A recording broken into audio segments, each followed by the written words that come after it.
Welcome to my channel प्रभु कृपा।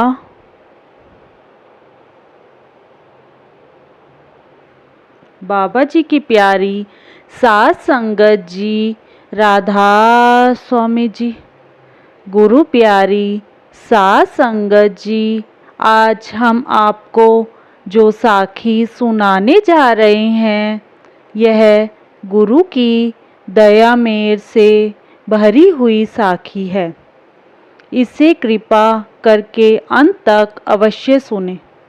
यह साखी महाराज सावन सिंह जी के समय की है। एक बार उनकी तबीयत ठीक नहीं थी। उनको तेज बुखार था और उनका सत्संग का प्रोग्राम था। तो सेवादार दरियाई लाल ने कहा, हजूर आप आज सत्संग करने मत जाएं, किसी फीचर को बोल देते हैं, वह सत्संग कर देंगे। वह बोले, नहीं, वहाँ मुझसे मिलने किसी ने आना है, मुझे ज़रूर जाना पड़ेगा, क्योंकि बाबा जी तो जानी-आन हैं।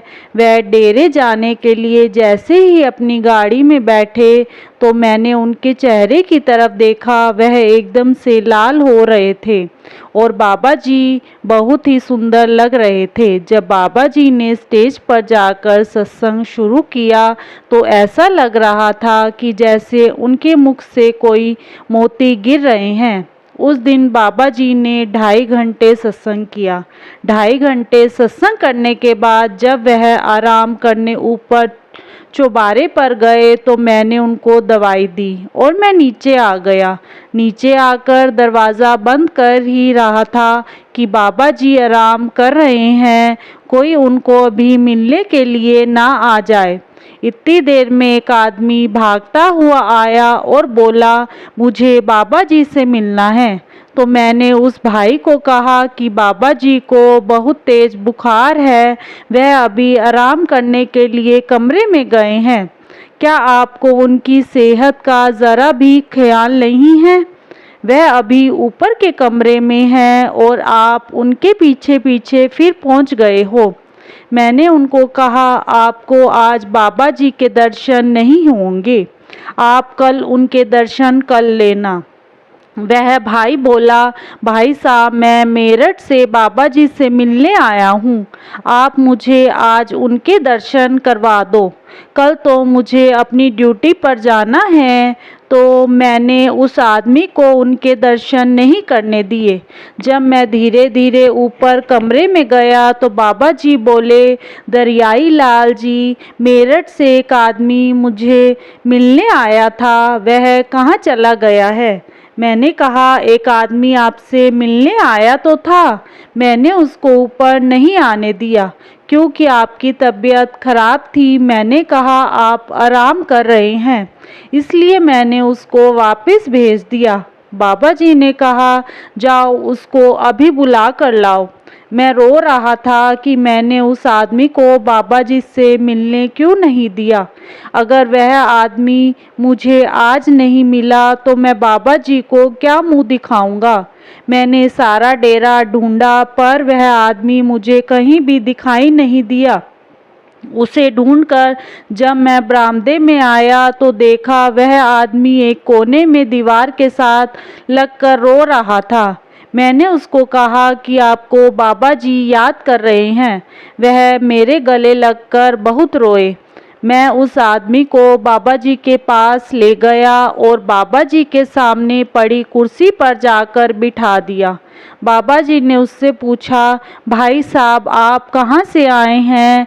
तो वह आदमी बोला, हजूर मैं मेरठ से आया हूँ, आज मेरी छुट्टी थी, मैं आपसे नामदान लेना चाहता हूँ। बाबा जी ने कहा, कल ले लेना नाम सारी संगत के साथ। वह बोला, कल छुट्टी नहीं है, आप दया मेर करो और मुझे आज ही नामदान दे दो तो आपकी बहुत मेहरबानी होगी। बाबा जी ने दरियाई लाल जी को कहा कि आप दरवाज़ा बंद करके नीचे चले जाएं। तभी उसी समय बाबा जी ने उसको नामदान दे दिया। नाम लेकर वह आदमी मेरठ ड्यूटी पर चला गया। कुछ दिन के बाद वह अपना सामान लेकर घर पहुंचा तो एक आदमी के बाद उसकी मौत हो गई। जब वह मर गया तो उसके परिवार वालों ने बाबा जी को पत्र लिखा कि आपके सेवक जो कुछ दिन पहले ही आपसे नामदान लेकर आए थे, उनकी मौत हो गई है। आपने बहुत कृपा की कि उसकी मौत के समय आप उनके साथ थे। वह बहुत खुश थे कि वह आपके चरणों में गए थे और आपसे नामदान लेकर आए थे। बाबा जी उस चिट्ठी को बार बार पढ़ रहे थे।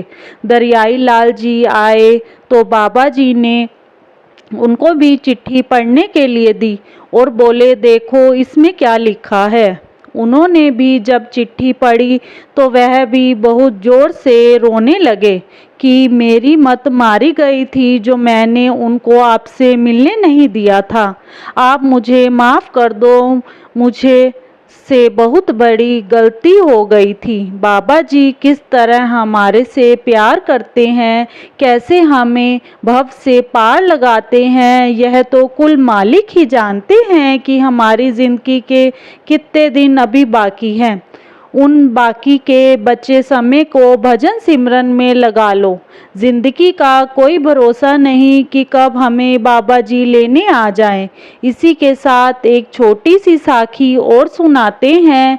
एक बार बाबा जी का दास रोज गुरु के द्वार पर जाकर रोज गुरु को पुकारा करता था, सुंदर सुंदर शब्द बोला करता था, लेकिन गुरु के दर्शन नहीं कर पाता था। इसलिए वह हमेशा यह सोचकर चला जाता था कि शायद मेरी भक्ति भाव में ही कुछ कमी है।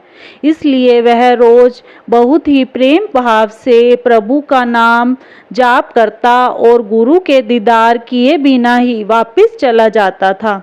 एक दिन बाबा जी को दूसरे सेवादार ने कहा, उससे रहा नहीं गया, बाबा जी ये यहाँ रोज आता है, आपको अरदास करता है, आपके दर्शनों के लिए रोज सच्चे मन से आता है और आपको पता भी होता है, तो आप इसको अपने दर्शनों से निहाल क्यों नहीं कर देते। तो बाबा जी बोले, उससे ज़्यादा तड़प मुझे है उससे मिलने की, लेकिन जिस प्रेम भाव से वह मेरा नाम लेता है, मैं छुप कर उसकी अरदास को सुनता रहता हूँ, सिर्फ इसी डर से कि कहीं मेरे दर्शनों के बाद वह यहाँ पर आना बंद ना कर दे। तो ऐसी प्रेम भरी अरदास कौन सुनेगा। मुझे इसकी अरदास बहुत अच्छी लगती है, इसलिए मैं छुप कर सुनता रहता हूँ। यह ज़रूरी नहीं कि हम रोज़ गुरु के चरणों में अरदास करते हैं तो गुरु हमारे सुनते नहीं हो सकते हैं। गुरु को हमारी अरदास पसंद हो, इसलिए बार बार सुनना चाहते हैं। सतगुरु जी हमारी हर मोड़ पर संभाल करते हैं, इसलिए हर हाल में जैसा भी वक्त हो, हमें हर पल शुक्राना करना चाहिए और हमेशा खुश रहना चाहिए। गुरु सेवा में लगे रहना चाहिए और रोज़ सतगुरु की अरदास करनी चाहिए कि हे सतगुरु, आपके सिवा हमारा इस दुनिया में कोई भी नहीं है। आप अगर हमारा साथ नहीं देंगे तो हमारा साथ कौन देगा। इसलिए हर दुख सुख में आप हमेशा हमारे साथ रहें। आपका बहुत बहुत शुक्रिया मालिक। मिलते हैं अगली साखी में। राधा स्वामी जी।